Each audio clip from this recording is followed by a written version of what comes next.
नमस्कार दोस्तों, मैं श्री पंडित आज अपने चैनल पर आपके सामने लेकर के उपस्थित हूँ एक ऐसे कलाकार को जो बहुत समय पहले कभी स्टेज का सितारा हुआ करता था और बहुत ही बड़े कलाकारों के साथ जिनका नाम जुड़ा।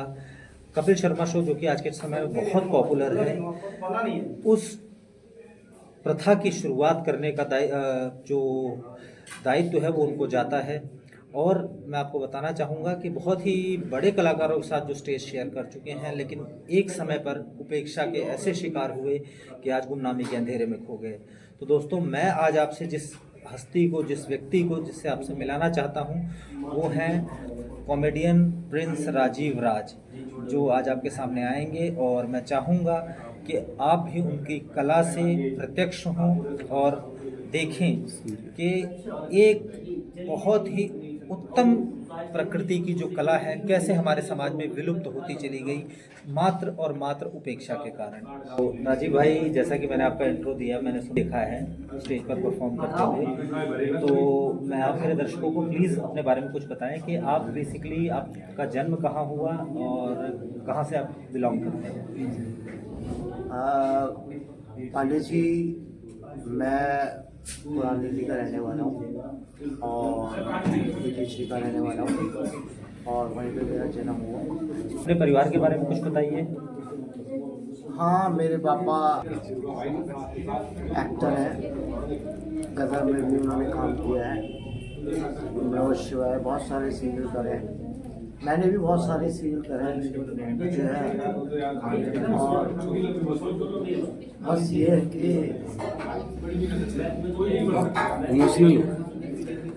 तो राजीव भाई, कुछ अपनी माताजी के बारे में बताएंगे। मेरी माँ तो मैं बचपन में ही मर गई थी, जो है मेरी दूसरी माँ थी।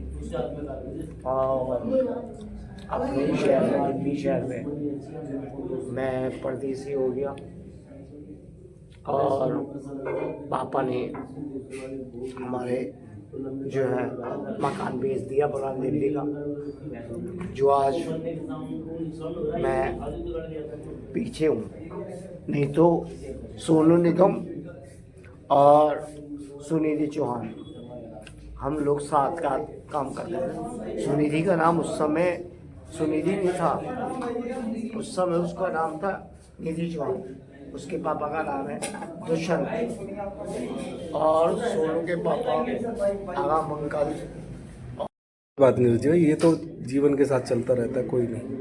अरे समय तो जैसा कि क्या कहते हैं, आपने बताया कि आपको उनकी अलादीन राज जी की फिल्म में गुलशन ग्रोवर की डबिंग का चांस मिला था, तो कोई खास डायलॉग गुलशन ग्रोवर जी का जो भी आप हमारे दर्शकों को डब करके सुना पाएँ। हाँ, बिल्कुल सुना पाऊँगा।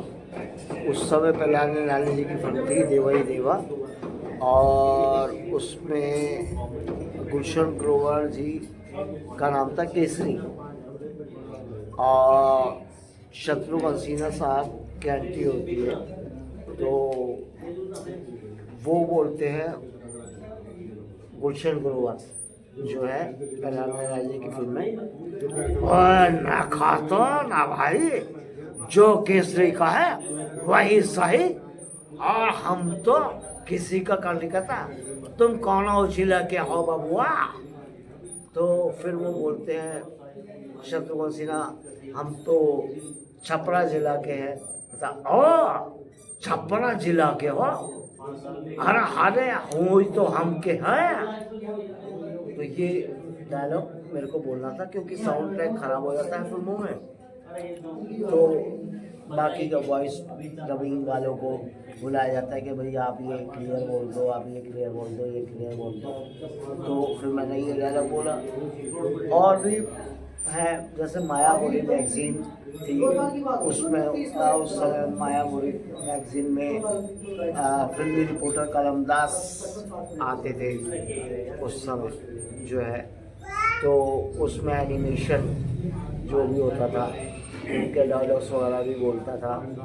तो सोनू निगम को ये लगता था कि मैं पहले बन जाऊंगा, मगर मेरी बात तो सच हो गई कि मैंने सोनू को बोला कि सोनू तुम बनोगे पहले प्लेबैक सिंगर जो है, मगर वो तो बन गए मगर हम ऐसे नाम नहीं पाया। किसी फिल्म या रियलिटी शो का नाम बताएंगे? क्या चीज़? किसी फिल्म या रियलिटी शो का नाम बताएंगे? हाँ, मेरा रियलिटी शो था हसूड़ दंगल, और फिल्म का नाम था लुक्का का धमाल प्रकट भाई गोपाल, और फिल्म का नाम था सात जिसमें संजीव शर्मा डायरेक्शन जो है, नीरज पांडे जी जो है, जिन्होंने स्पेशल 26, ब्लैक फ्राइडे, ये सब फिल्में बनाई हैं। तो नीरज पांडे उसके प्रोड्यूसर थे। तो सात चक्के में भी मैंने काम करा, आशीष सक्सेना की डायरेक्शन में। सात चक्के में क्या आपने मतलब वॉइस डबिंग की है या प्रेजेंस दिया है? नहीं, सातों चक्के में मैं एक भ्रष्ट एंकर बना हूँ, क्योंकि मेरा एंकरिंग का काम है, मिमिक्री करता हूँ।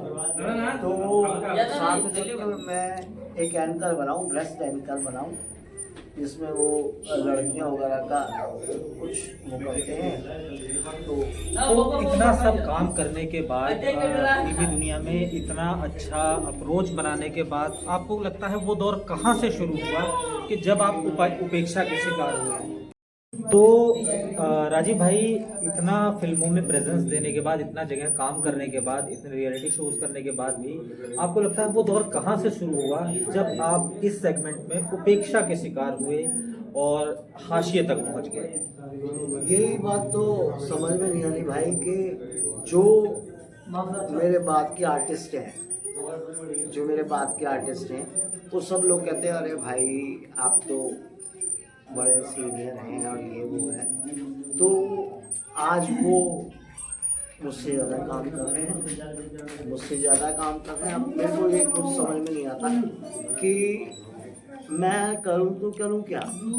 मैं तो वही कर रहा हूँ जो सब लोग कर रहे हैं, ठीक है ना। और उसके बाद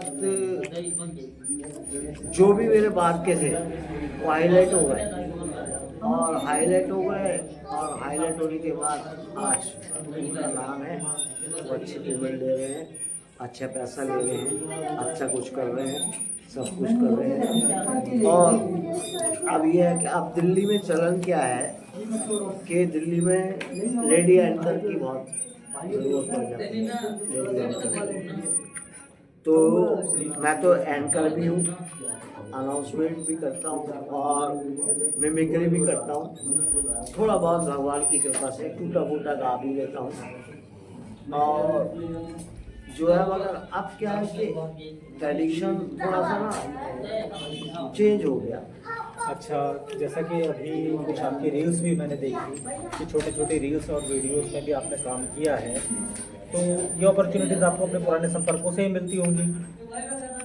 हाँ, मिलती तो है, मगर उतना नहीं जितना। जी जी, जैसा कि आपने अपना सफ़र बताया, वाकई में लगता है ये जो माया नगरी है फिल्मी दुनिया, ये जिसकी किस्मत बनाने पे आती है उसकी किस्मत बना देती है, और जिसको बिगाड़ने पे आती है उसको बहुत बिगाड़ देती है। आपको एक और बात बताऊं कि सोनू निगम जो है वो बचपन से ही फिल्मों में आना चाहते थे। उनके पापा ने उनका साथ दिया। मेरे पापा ने मेरे को नाम तो दे दिया अपना, ठीक है, मगर उन्होंने वो अपना फर्ज नहीं निभाया, जैसे कि सोनू के पापा ने निभाया, अगम अंकल ने, कि सोनू को लेके घूमे। सोनू बचपन में उस्ताद में, और जो है बेताब फिल्म में जो है सनी देओल के बचपन का रोल करा, और क्या कहते हैं आपके बहुत सारी छोटे बचपन के रोल सोनू निगम ने बहुत करे।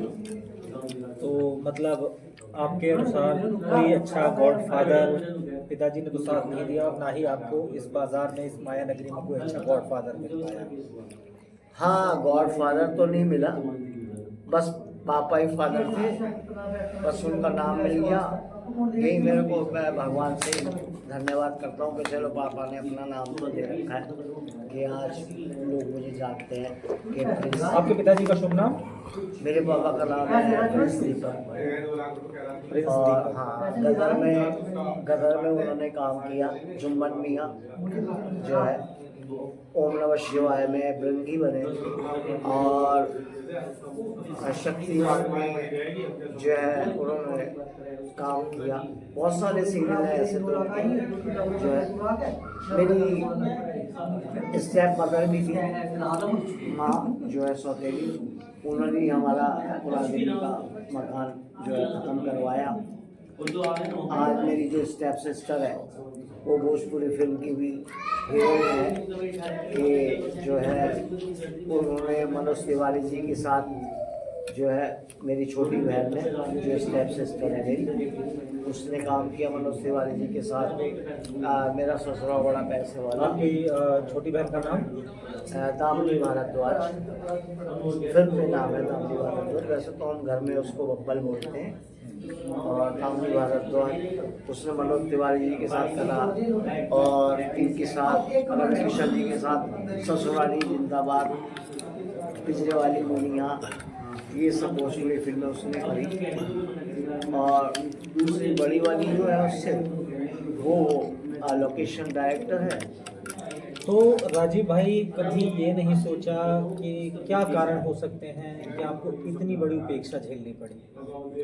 बस I was living alone that time. मैं अपनी दादी के साथ अकेला रहता था। आई वॉज लिविंग अलोन, ठीक है ना। चलिए ठीक है राजीव भाई, तो कुछ अपनी कला का प्रदर्शन करके बताएं ताकि हमारे दर्शकों को ये पता चले। वैसे तो हम आपके जो पुराने संस्मरण हैं उनको यहाँ पर शेयर करेंगे, लेकिन आप कुछ अपने हमारे दर्शकों को ये प्रदर्शन करके बताएं कि आपकी वाकई में कला अभी तक जागृत है, ताकि हो सकता है हमारे दर्शकों में से किसी को ऐसा लगे कि आप उनके लिए उपयोगी हो सकते हैं और वो आपको आगे मौका दे सकें और आपकी जीवन की गाड़ी जो अपनी पटरी से उतर चुकी है वो दोबारा एक बार पटरी पे आ सके। तो अभी किसी अच्छे कलाकार जैसे लाइक मैंने आपको खुद सुना है कि आप नाना पाटेकर और ओम प्रकाश की बड़ी अच्छी मिमिक्री करते हैं। ओम प्रकाश जी की कोई अच्छी सी कोई अच्छा डायलॉग जो आपको याद हो, उनकी आवाज़ निकाल करके। ओम प्रकाश जी की आवाज़ आपके मुँह से। हाँ, तो ओम प्रकाश जी का डायलॉग मैं आपको सुना देता हूँ।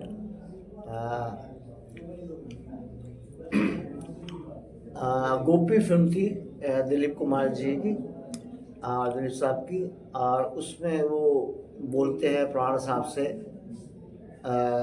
ओम प्रकाश जी रोते हुए बोलते हैं। अधिकतर आपने देखा है कि ओम प्रकाश जी की लोग कॉमेडी टच ज़्यादा बोलते हैं, मगर रियलिस्टिक वो नहीं बोलते।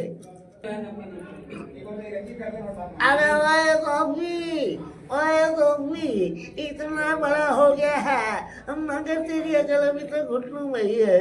अकबर मैं बाबू गोपी मेरे इकलौते भाई है, अगर इसके बावजूद भी कोई गलती हो तो मैं शौक से बोल सकता हूँ, मैं शौक से बोल सकता हूँ।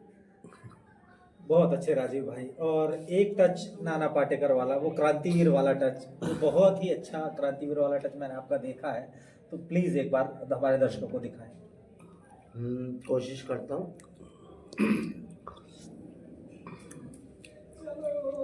इधर है, इसको किसने बताया कि इसका माँ का कतिल हिंदू है?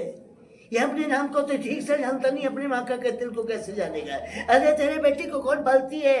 ये गंगा पाई पालती है। ये देख, ये हिंदू का खून है, ये मुसलमान का खून है। अभी का कौन से बता दे कि कौन से हिंदू का है, कौन से मुसलमान का है? जब बनाने वाले फर्क नहीं बताया तो कौन होता है फर्क बताने वाला है? काय को बोलता था बिस्मिल्लाह वाले शरीफ वाले शरीफ मोहम्मद वाले मोहम्मद, फिर टकले पे रखता था, बोलता था गणपति बाबा मोरिया, गणपति बाबा मोरिया। साला यहाँ पे हिंदू मुसलमानों की बात करता है। वाह राजीव भाई वाह। दिखा और किसी फेमस एक्टर की आवाज़ जिसको आप हमारे सामने हमारे दर्शकों को बता पाएं। देखिए जो है,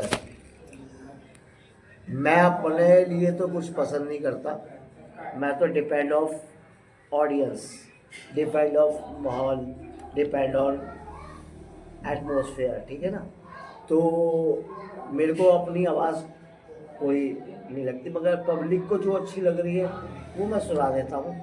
और जैसे आप बोल रहे हैं मिथुन, तो एक मिथुन चक्रवर्ती जी का डायलॉग मैं आपको इरशाद। हाँ सुना देता हूँ।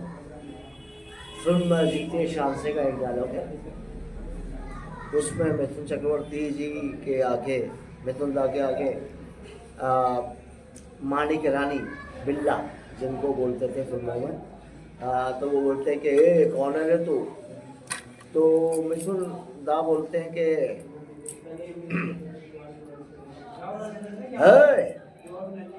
आपका नाम जॉनी है क्या?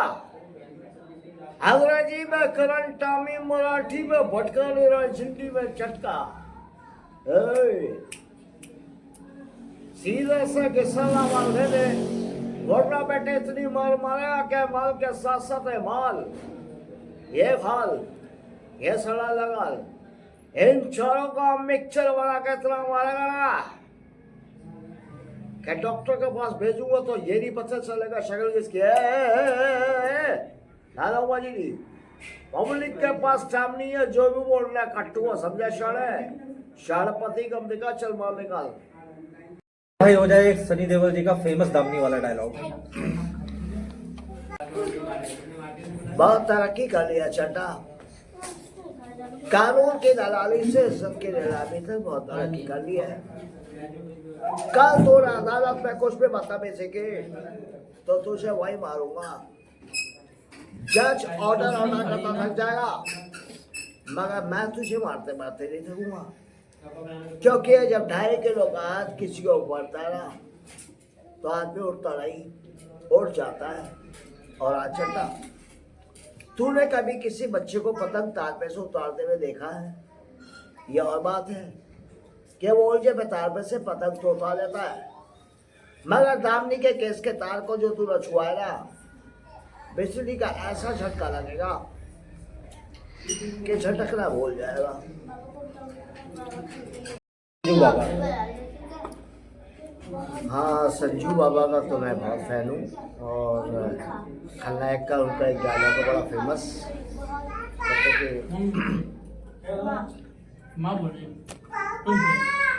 शराफत की किताब पे लोग मुझे खलनायक कहते हैं। अरे ये तो अपना मुन्ना है सरकार। अरे सरकार, आपने इस मुन्ना को क्या कह दिया? अरे मुन्ना, इनका काम है हमें मारना और सरकारी गवर्नमेंट बनाना, और हमारा काम है मार खाना। और अभी के सरकार इस छोटी सी नन्ही जान को इतना मारा। अरे मारते तो मुझे मरते सरकार, इस नन्ही से जो को मारा।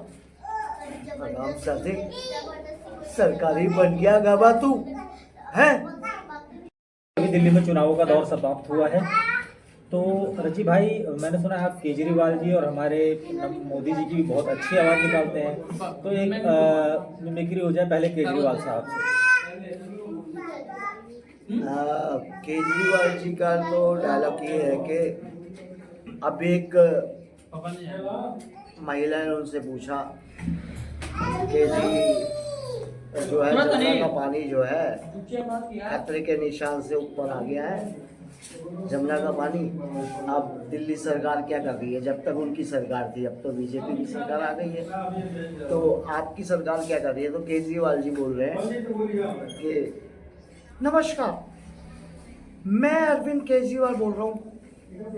माता जी, दिल्ली वालों को चिंता करने की जरूरत नहीं है कि अगर जमुना का पानी खतरे के निशान से ऊपर आ गया है तो उनको कोई डरने की जरूरत नहीं है।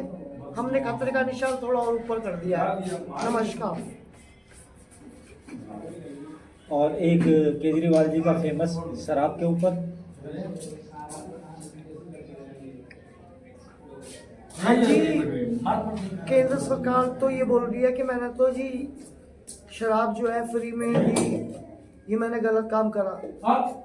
तो मेरा कोई गलत काम नहीं है जी। शराब एक ऐसा धंधा है जी जिसमें ना तो कोई मोहलत निकालना पड़ता, ना कोई तारीख तय करनी पड़ती, ना कोई वक्त तय करना पड़ता। सीधा शटर खोला, धंधा चालू। और शराब की तो कौम ऐसी है जी कि आप कितना भी प्रतिशत इस चीज़ों में, दाल में, चीनी में, किसी भी चीज़ में बढ़ा दो 5%, 10%, तो लोग आंदोलन करना चालू कर देते हैं जी। मगर शराब का धंधा ऐसा है जी, अगर आपने 100% भी अगर आगे बढ़ा दिया तो कोई आंदोलन नहीं होगा, वो फिर भी लेंगे। और इतनी शरीफ कौम है जी कि आप 2000 के कपड़े लेंगे तो दुनिया भर को दिखाएंगे, वो 10,000 की शराब पीते और सीधा। और लोग कहते हैं कि जी शराब पी के आदमी लड़खड़ा रहा है, तो लड़खड़ा नहीं रहे। भाइयों बहनों, भारत विकसित संकल्प यात्रा में हमें देश के एक नौजवानों को, देश के किसानों को, देश की माताओं बहनों को और अब आने वाली विकसित दिल्ली को ये मोदी की गारंटी है। हम अपने इस पहले इंटरव्यू के पहले पार्ट का समापन करेंगे और आपसे एक बार दोबारा समय चाहेंगे कि आप एक बार दोबारा आएं और हमारे दर्शकों का थोड़ा सा मनोरंजन करें। ये थे हमारे साथ अपने हालात से गुजरते हुए कॉमेडियन प्रिंस राजीव राज, जो कि जैसा कि मैंने आपको बताया कि पारिवारिक और सामाजिक दोनों ही प्रकार की उपेक्षा के शिकार हुए, बाकी इनकी कला में कोई कमी नहीं थी। अब दर्शकों, आपकी व्यूअरशिप के ऊपर है कि आप इन्हें कितना पसंद करते हैं, तो हम इनके छोटे छोटे अध्याय आपके सामने लेकर के आते रहेंगे और चाहेंगे कि ये आपका मनोरंजन करें। बहुत बहुत धन्यवाद।